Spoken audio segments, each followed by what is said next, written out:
अगर आप अपने दर्द कम और डर को खत्म करना चाहते हैं तो आप अपने आने वाले विचारों पर काम करना होगा, क्योंकि विचार ही दर्द कम डर का स्रोत है। यदि आपका दिमाग अच्छे विचारों से भरा है तो यह आपको सकारात्मक परिणाम मिलेंगे। अगर बुरे विचारों से भरा है तो यह आपको बुरे परिणाम देगा। जिस तरह से रास्ते पर चलते समय आपने यह तय कर लेते हैं कि आपको कहां जाना है, ठीक उसी तरह से आप जीवन में जीते हुए यह तय कर लें कि आपको क्या पाना है और क्या छोड़ना है। अगर आप ऐसे लोगों की तलाश कर रहे हैं जो आपको सफल बनाने में आपकी मदद करें तो आप यह मान लीजिए कि ऐसा कोई मिलना मुश्किल ही नहीं, नामुमकिन है, क्योंकि सफल होना हमारे विचारों पर निर्भर करता है। श्री कृष्ण कहते हैं, सुख दुख तो अतिथि की तरह है, बारी बारी से आएंगे चले जाएंगे। यदि वह नहीं आएंगे तो हम अनुभव कहां से लाएंगे। खामोशी से भी काम होते हैं। मैंने देखा है पेड़ों को छांव देते हुए। गुस्सा आए तो रुकना सीखो, गलती हो जाए तो झुकना सीखो। रिश्ते कभी अपने आप नहीं टूटते। अहंकार, अज्ञान और बड़ा रवैया उन्हें तोड़ देते हैं। ज्ञान के बाद यदि अहंकार का जन्म होता है तो ज्ञान जहर है, किंतु ज्ञान के बाद यदि नम्रता का जन्म होता है तो वही ज्ञान अमृत है। मन की शांति से बढ़कर इस दुनिया में कोई और दौलत नहीं है। इंसान की पहचान करनी है तो सूरत से नहीं, चरित्र से करिए, क्योंकि सोना अक्सर लोहे की तिजोरी में ही रखा जाता है। इंसान कहता है, भगवान मेरी दुआ इस वक्त क्यों नहीं सुनता। भगवान ने मुस्कुराकर कहा, मैं तेरे गुनाहों की सजा भी तो इस वक्त नहीं देता। दुनिया में हर चीज ठोकर लगने से टूट जाती है। एक कामयाबी ही है जो ठोकर खाकर ही मिलती है। इंसान इस एक कारण से अकेला हो जाता है क्योंकि वह अपनों को छोड़ने की सलाह गैरों से लेता है। मेरे दोस्त मुझसे कहते हैं, तुम बहुत भोले हो, इसलिए लोग तुम्हें लूट कर चले जाते हैं। लेकिन मैं उनसे हंसते हुए कहता हूं, मुझे लूटने वाले के तो सिर्फ 2 हाथ है, लेकिन मुझे देने वाले के 1000 हाथ है। कुछ नहीं मिलता दुनिया में मेहनत के बगैर। मेरा अपना साया भी मुझे धूप में आने के बाद मिलता है। जिंदगी उन्हीं का इम्तिहान लेती है जो बहुत ज्यादा काबिल और हुनरबाज होते हैं। इसलिए आपको जिंदगी में निराश होने की वजह जिंदगी के साथ पूरी तरह से खेलना चाहिए। तब तक आप विजेता न बन जाएं। यदि आप समय की परवाह नहीं कर रहे हैं तो यह मान लीजिए कि एक वक्त ऐसा आएगा जब समय आपकी परवाह करना छोड़ देगा। इसलिए आप अपने समय की परवाह करें और इसके साथ आगे बढ़ें। श्री कृष्ण कहते हैं कि अगर आपका सपना बड़ा होगा तो आपको हमेशा बड़ी तकलीफों का सामना करना पड़ेगा। इन तकलीफों का सामना करने के बाद जो जीत आपको मिलेगी वह भी बहुत बड़ी होगी। इसलिए आप धैर्य रखिए और अपने सपने को पूरा करने के लिए निरंतर आगे बढ़ते रहें। अगर आप सोचते हैं कि आपको सफलता आसानी से मिल जाएगी तो आप गलत हैं, क्योंकि सफलता स्मार्ट तरीके से की गई मेहनत और धैर्य रखने से मिलती है। अगर आप इन सब के लिए तैयार हैं तो आप सफल होने के लिए भी तैयार हैं। यदि आप दिन रात सफल होने के लिए जूझ रहे तो आपके रास्ते में आने वाली बड़ी से बड़ी समस्या आपको रोक नहीं पाएगी। आपको अपने पूरे जोश के साथ उठना होगा, पूरी लगन और मेहनत करके अपनी किस्मत को बदलना होगा। अगर आपका ध्यान आपके लक्ष्य पर नहीं है तो आप इस बात पर ध्यान दीजिए कि आपका ध्यान किस तरफ है। जिस तरफ आपका पूरा ध्यान होगा वही आपके जीवन में घटित होगा और वही आप हासिल कर पाएंगे। जिंदगी की किताब में धैर्य का कवर होना जरूरी है, क्योंकि वही हर पन्ने को बांध कर रखना है। 2 लोगों से हमेशा होशियार रहो, एक जो तुम में वह कमी बताएं जो तुम्हारे अंदर नहीं, और दूसरे वह जो तुमने वह गुण बताते हैं जो तुम में नहीं है। अच्छी सूरत से ज्यादा में अच्छा स्वभाव रखते हैं, क्योंकि सूरत उम्र के अनुसार बदल जाएगी, पर अच्छा स्वभाव आपका जिंदगी भर साथ देगा। बारिश में नहाना आसान तो है, लेकिन रोज नहाने के लिए हम बारिश के सहारे नहीं रह सकते। इस प्रकार भाग्य से कभी कभी चीज आसानी से मिल जाती है, किंतु हम हमेशा भाग्य के भरोसे नहीं जी सकते। सच्चा और अच्छा दोस्त एक फूल की तरह होता है जिसे हम तोड़ भी नहीं सकते और छोड़ भी नहीं सकते। अगर तोड़ दिया तो मुरझा जाएगा और अगर छोड़ दिया तो कोई और ले जाएगा। दिल के सच्चे लोग भले ही जीवन अकेले रह जाते हैं, लेकिन ऐसे लोगों के साथ भगवान जरूर देते हैं। श्री कृष्ण कहते हैं, गुरु और सड़क दोनों एक समान होते हैं। खुद वहीं रहते हैं और दूसरों को मंजिल तक पहुंचा देते हैं। अपनों से बस उतना ही रूठो कि आपकी बात और सामने वाले की इज्जत बरकरार रहे। चेहरे की सुंदरता आंखों में उतरती है और स्वभाव की सुंदरता दिल में हम अच्छे थे, अच्छे हैं और अच्छे ही रहेंगे। फिर वह करें जो बोलते कुछ करते कुछ है, दिखाते कुछ और होते कुछ और हैं। अच्छा वक्त सिर्फ उसी का साथ देता है जो कभी किसी को बुरा नहीं सोचते। किसी को इतना भी हक मत दो कि वह फैसला करें कि कब हंसना आपको है और कब आपको रोना है। अपनी वह नहीं होती जो तस्वीर में साथ खड़े होते हैं, अपने तो वह होते हैं जो तकलीफ में साथ खड़े होते हैं। श्री कृष्ण कहते हैं कि किसी काम को करने का मन आप में तभी आएगा जब वह काम करेंगे जिसे करने के लिए आपका दिल करे, जिसमें आपका मन लगे और जिसे करने से आपको सुकून मिले। अगर आप वह काम नहीं कर रहे हैं जिसे करने के लिए आप इस धरती पर आए हैं, तो आप एक दिन निराश होकर अपने काम से हार मान लेंगे। इसीलिए आप वह काम करिए जिससे करना आपके जीवन का लक्ष्य है, और उसे बुरा किया आपके जीवन का कोई अर्थ नहीं है।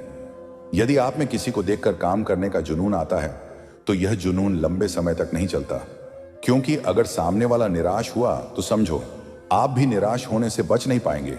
इसलिए आप किसी और को देखकर नहीं, बल्कि खुद को अंदर से समझकर आगे पहन जीत आपको जरूर मिलेगी।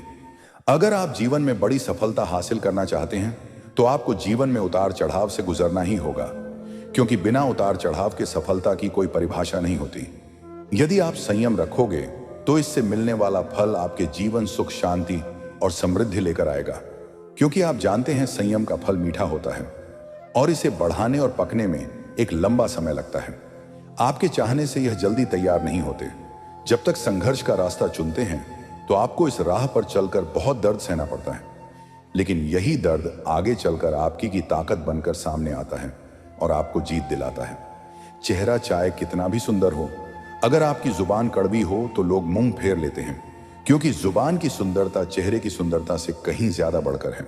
हर सूर्यास्त हमारे जीवन में एक दिन काम कर देता है, लेकिन हर सूर्य उदय हमें आशा भरकर एक नया दिन दे जाता है।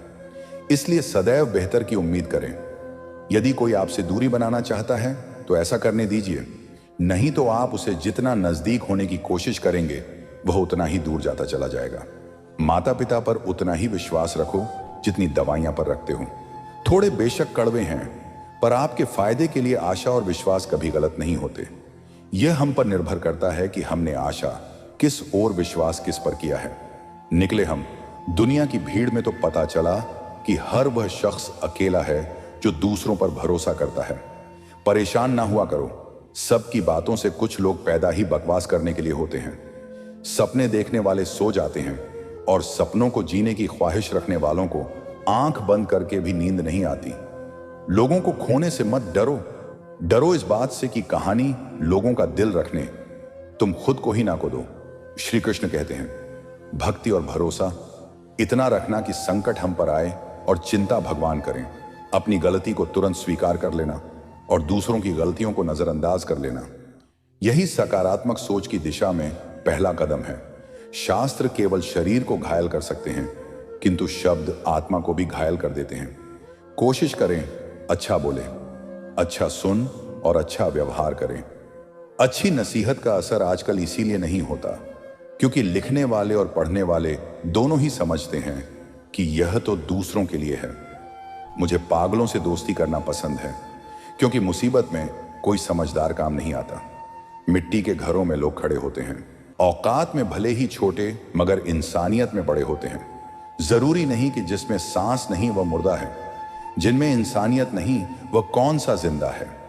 जिंदगी गुजारने के दो तरीके हैं, जो पसंद है उसे हासिल करो या फिर जो हासिल है उसे पसंद कर लो।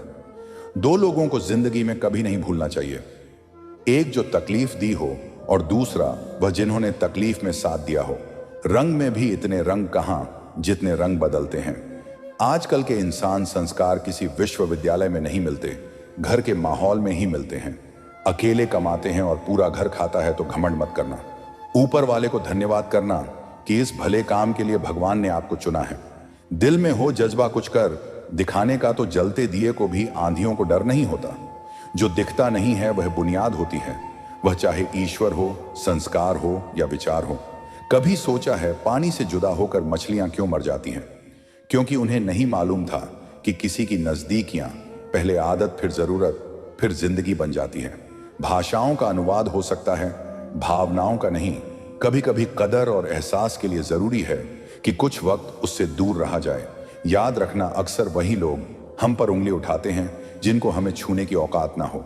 आजकल दुनिया में इंसान की कीमत उसके चले जाने के बाद पता चलती है। जब कोई व्यक्ति अपनी समस्याओं को आपके समझ रखता है, तब वह आप पर ईश्वर के जैसा संपूर्ण विश्वास रखता है। किसी महान लक्ष्य को हासिल करने के लिए संघर्ष के रास्ते पर आपको अकेले ही चलना पड़ता है, और जब आप लक्ष्य हासिल कर लेते हैं तो लोग आपका अनुसरण करना शुरू कर देते हैं। लोग आपके पीछे चलना शुरू करते थे। किस्मत का दूसरा नाम लगन है। अगर आप अपने काम को पूरी लगन और मेहनत से करते हैं तो आपको कामयाब होने से कोई नहीं रोक सकता। यदि आप में मेहनत करने की लगन नहीं है तो आपके कदम कदम पर थकावट नजर आएगी। अगर आपको किसी ने छोड़ दिया है तो आप इस गम में अपना दिन और रात मत गुजार देना। गम को भूलकर आगे बढ़िए और खुद को इतना बड़ा बनाइए कि आपको छोड़ने वाला आपकी एक झलक पाने के लिए तरस जाए। अगर आप बिना कोई प्रयास ये सोचते हैं तो आपका वक्त आज नहीं कल बदलेगा, तो आप यह लिख लीजिए कि आप पन्ने के आखिरी पड़ाव पर आ जाएंगे, पर आपका समय नहीं बदलेगा। समय सिर्फ उनका बदलता है जो सिर्फ मेहनत करने पर विश्वास रखते हैं। ईश्वर ने आपके अंदर से लेकर बाहर तक कुछ इस तरह से बनाया है कि अगर आप खुद का सही तरह से इस्तेमाल करना शुरू कर दें तो आप वह बन सकते हैं जो आप बनना चाहते हैं, और वह हासिल कर सकते हैं जो आप करना चाहते हैं। जब आप जिम्मेदारियां से पूछ को अपना कर्तव्य समझकर खुशी खुशी उठाते हैं तो जिम्मेदारियां आपके कुशल और ताकतवर बनती हैं, और अगर इन्हें आप मजबूरी में नाखुश होकर उठाते हैं तो आप इन्हें जिम्मेदारियां को बोझ में दबकर खत्म हो जाते हैं। श्री कृष्ण कहते हैं कि आपका मन जितना तेज दौड़ेगा, आपका सफल होने की गति उतने ही धीमी हो जाएगी। इसलिए आप मेरी मानिए, अपने मन को नियंत्रित करिए। एक समय की बात है, एक राज्य में एक पराक्रमी राजा का शासन था। उसकी कोई संतान नहीं थी। ढलती उम्र के कारण राज्य के भावी उत्तराधिकारी को लेकर वह अत्यंत चिंतित था। अनेक विद्या को दिखाने के बाद भी वह संतान सुख से वंचित ही रहा। अंततः उसने राज्य के किसी योग्य नवयुवक को राज्य की भावडोर सौंपने का निश्चित किया। भावी उत्तराधिकारी की चयन हेतु उसने योग्यता परीक्षण का आयोजन किया। इस हेतु एक शानदार महल का निर्माण करवाया गया। महल के दरवाजे पर गणित का एक समीकरण अंकित कर पूरे राज्य में घोषणा कर दी गई कि राज्य के सभी नवयुवक महल का दरवाजा खोलना आमंत्रित है। जो दरवाजे पर अंकित समीकरण हल करके दरवाजा खोलने में सफल होगा, उसे महल उपहार स्वरूप प्रदान किया जाएगा, और साथ ही राज्य का उत्तराधिकारी भी घोषित कर दिया जाएगा।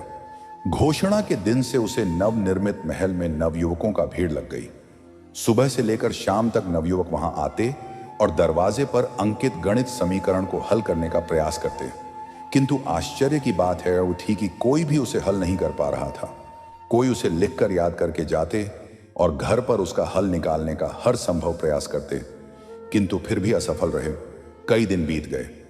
राजा के बड़े से बड़े गणितज्ञ भी उसे समीकरण का हल निकालने में असमर्थ रहे। राजा ने दूसरी राज्यों को गणित तथ्यों को आमंत्रण किया। दूसरे राज्य के गणितज्ञ आए और गलत प्रभाव समीकरण हल करने लगे। जैसे जैसे दिन ढलता गया, एक एक करके गणितज्ञ वहां से जाते गए। अंत में मात्र 3 लोग शेष बचे। उनमें से 2 दूसरे राज्य के गणितज्ञ थे, किंतु तीसरा गांव का एक साधारण सा युवक था। महाराज, मैं तो बस क्यों ही इन नामी गणितज्ञों को देखने आया था। यह अपने राज्य के इतने बड़े गणितज्ञ हैं, इन्हें समीकरण हल करने दीजिए। यदि उन्होंने हल निकाल लिया तो राज्य के उत्तराधिकारी बन जाएंगे। इससे बड़ी खुशी की बात और क्या होगी। यदि यह समीकरण हल नहीं कर पाए तब मैं कोशिश करके देखूंगा। इतना कहकर युवक एक कोने में बैठकर गणितज्ञ को देखता रहा। पूरा दिन निकल गया और शाम ढलाई, किंतु कोने में बैठा युवक उठकर दरवाजे के पास गया और जाकर उसे धीरे से धक्का दे दिया। जैसे ही उसने दरवाजे को धक्का दिया, दरवाजा खुल गया। दरवाजा खुलते ही लोग उसे पूछने लगे कि तूने ऐसा क्या किया कि महल का दरवाजा खुल गया। युवक बोला, जब मैं बैठकर सबको गणित का समीकरण हल करते देख रहा था तो मेरे दिमाग में विचार आया कि हो सकता है कि दरवाजा खोलने का कोई समीकरण ही ना हो।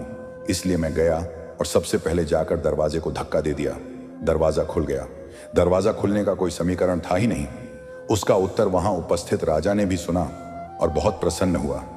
उसे युवक को वह महल भी दे दिया गया और राज्य का भव्य उत्तराधिकारी भी घोषित किया। इस कहानी से हमें क्या सीख मिलती है? जिंदगी में हम कई बार ऐसी स्थिति में फंस जाते हैं जब हमें लगता है हमारे सामने पहाड़ जैसी समस्या है, जबकि वास्तव में कोई समस्या होती ही नहीं। यह होती भी है तो छोटी सी, लेकिन हम उसे बहुत बड़ा बनाकर उसमें उलझी रहती हैं। बाद में उसे समस्या का समाधान अपने आप ही निकल जाता है। या फिर थोड़े से प्रयास की बात तब हमें एहसास होता है कि इतनी से समस्या के लिए हमने कितना समय बर्बाद कर दिया। समस्या आने पर विचलित ना हो, शांति से सोचिए और फिर समाधान करने का प्रयास कीजिए।